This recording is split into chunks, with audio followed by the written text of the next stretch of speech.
आजा पिया आजा पिया आजा पिया आजा पिया। हेलो दोस्तों, आपका स्वागत करता हूं मेरे आज की एक और नई डरावनी भूतिया कहानी में। आज की कहानी एक ऐसे ट्रक वाले पे है जो ट्रक वाला सुनसान रास्ते में जा ही रहा था। तभी उसे एक ऐसा एहसास हुआ कि वो ट्रक से उतर करके जंगलों के अंदर एक ऐसा बड़ा सा हवेली था, उसकी ओर जाने लगा। जब हवेली के अंदर गया तो देखा कि वहाँ पे एक ऐसी डरावनी सी औरत खड़ी थी जिसने सीधे ट्रक वाले को मार दिया। कहानी शुरू करता हूँ। दोस्तों, आपने हमारे YouTube चैनल को सब्सक्राइब नहीं किया है तो कर लो और अपने दोस्तों के पास शेयर करते रहना।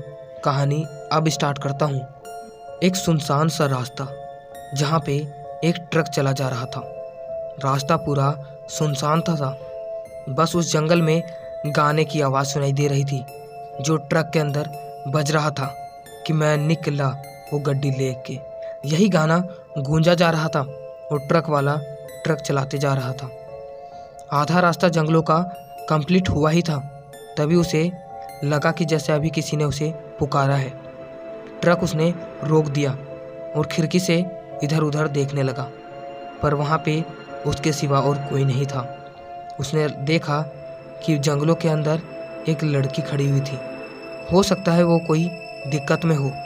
ट्रक वाले ने ट्रक से उतरा और वो उस लड़की की ओर जाने लगा, पर जैसे वो उस लड़की की ओर गया तभी वो लड़की वहाँ पे थी ही नहीं। ट्रक वाला कुछ समझ नहीं पा रहा था और वो फिर वापस ट्रक के अंदर आया जा रहा था। तभी उसने देखा कि दूर में एक बड़ा सा हवेली था और जिस हवेली पे वही लड़की बैठी हुई थी। वो लड़की भी गाना गा रही थी, आजा पिया आजा। ऐसा डरावना सा गाना उसके मुंह से सुनाई दे रहा था। ट्रक वाला पता नहीं क्या हो गया और मोहित होकर वो उसी लड़की की ओर उसी खंडर में जाने लगा। वो लड़की बस यही गाना गाई जा रही थी कि आजा पिया आजा। ट्रक वाला साफ साफ सीधे उसी की ओर चला जा रहा था और जाते जाते उस हवेली के सामने खड़ा हो गया। वो बस उस लड़की को निहार रहा था और दरवाज़ा उस हवेली का अपने आप खुल गया। ट्रक वाला जैसे उस हवेली के अंदर गया वैसे उसने देखा तो उसे पता नहीं चला कि वो अभी उस हवेली के अंदर आया तो आया कैसे। ट्रक वाला देखता है तो उसे कुछ समझ ही नहीं आया, क्योंकि उसे खुद नहीं पता कि वो कब इस हवेली के अंदर आ गया। मतलब उस चुड़ैल ने इस पे ऐसा जादू कर दिया था कि ये अपने आप यहाँ पे पहुँच गया। ट्रक वाला अब उस हवेली से बाहर निकलना चाहता था, पर कोई भी द्वार खुला नहीं था जहाँ से वो वापस भाग सके। ट्रक वाले ने दरवाजे को खोलने की बहुत प्रयास किया, पर दरवाज़ा खुल ही नहीं रहा था। उसने तो खिड़कियों को खोलने का प्रयास किया, पर खिड़की भी नहीं खुल रही थी। और जब तोड़ने का प्रयास किया और तब भी खिड़की टूटी नहीं।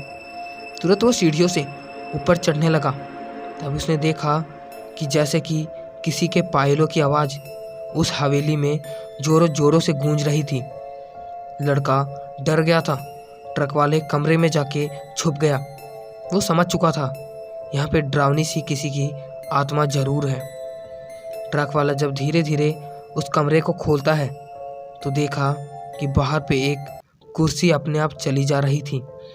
ट्रक वाला और बुरी तरह से डर गया और फिर उसी कमरे का दरवाज़ा वापस लगा करके उस कमरे में एक कोने में बैठ गया। तभी देखा कि उस रूम का वायर अपने आप जलने लगा और पूरे घर में धुआं फैलने लगा। ट्रक वाला सांस नहीं ले पा रहा था। रूम का दरवाज़ा खोला और वो फिर बाहर गलियों में भागने लगा। भागते भागते वो एक नए कमरे के अंदर घुस गया, जो कमरा उस बड़े से हवेली का लाइब्रेरी था। वहाँ पे हजारों की संख्या में किताबें रखी हुई थी और 2-3 किताब उसके टेबल पे पड़ी हुई थी। टेबल पूरा सड़ चुका था, एक हाथ छूने से भी वो गिर जाता और जैसे उस ट्रक वाले ने उस पर हाथ लगाया पूरा टेबल नीचे ढह गया। बुक उठाया और साफ करके वो देखने लगा, पर बुक में कुछ 2 या 3 तस्वीरें ही थी। उसके सिवा पूरा बुक सड़ चुका था। ट्रक वाला कुछ समझ नहीं पा रहा था।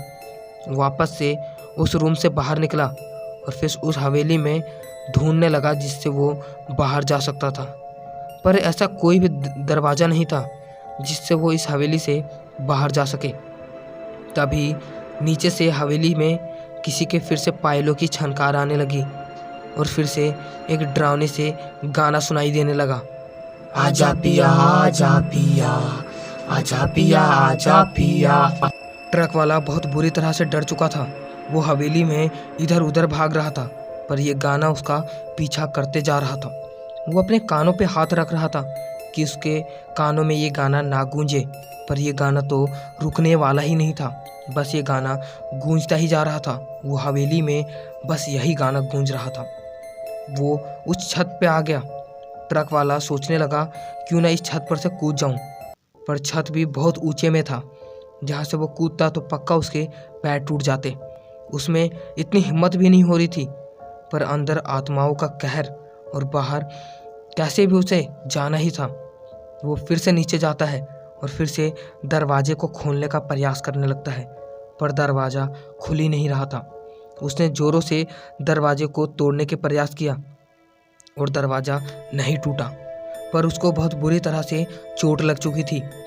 तब तक वो देखता है कि सीढ़ियों से कोई नीचे उतर रही थी, जिसके पायल की आवाज़ साफ साफ सुनाई दे रही थी। जोर जोर से उसके पैर पटक रहे थे। जब वो नीचे उतरी तो उसने देखा कि वो तो एक डरावनी सी चुड़ैल थी, जिसने सफ़ेद रंग का वस्त्र पहना था। उसकी आँख पूरा लाल था और उसके बाल पूरे घुंघराले जैसे। वो डरावनी सी हंसी में बस वही गाना गाई जा रही थी। तभी उसने ज़ोरों से चीखने लगी और फिर ये ट्रक ड्राइवर एक बार और पूरे दम से उस दरवाजे को तोड़ने का प्रयास किया और इस बार दरवाज़ा उसने तोड़ ही दिया। उस हवेली से सूरत वो दौड़ के बाहर जंगलों की ओर भागने लगा। उसने देखा तो अपने ट्रक को तुरंत ट्रक पे बैठता है और ट्रक को चालू करके वो उस रोड से निकलने लगा। तभी उसने अपने शीशे में देखा तो पीछे वही औरत खड़ी थी रास्ते में। ट्रक वाला अपने ट्रक को और ज़ोर से भगाने लगा, पर ट्रक के आगे भी वही औरत खड़ी थी। ट्रक वाला उसे पता था कि वो तो एक आत्मा है, इसलिए उसे ठोकते हुए वो सीधे ट्रक को और ज़ोरों से भगाते भगाते वो एक गांव की ओर आ गया। गांव में अभी कुछ लोग बूढ़े जगे हुए थे। ट्रक वाला सीधे उतरता है और उनके पास जाता है। वो पूछता है कि बाबा जी, मैंने अभी उस हवेली में एक डरावनी सी आत्मा देखी। तो उन लोगों ने बताया उस हवेली में कोई नहीं जाता। वहाँ पे एक डरावनी सी चुड़ैल रहती है जो वहाँ पे हजारों साल से रह रही है।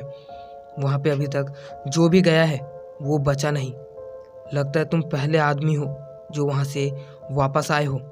तुम आज यहीं पे रहो, कल सुबह तुम अपने ट्रक को लेके शहर की ओर चले जाना, वरना ये चुड़ैल तुम्हारा पीछा नहीं छोड़ेगी। फिर वो ट्रक वाला अपनी रात उसी गांव में बिताता है और सुबह को वो शहर की ओर निकल जाता है और उसके साथ ये कहानी वहीं पे ख़त्म हो जाती है। होप दोस्तों आपको हमारी कहानी बहुत अच्छी लगी होगी। हमारे YouTube चैनल को सब्सक्राइब कर लेना, वीडियो को लाइक कर लेना और अपने दोस्तों के पास शेयर करते रहना।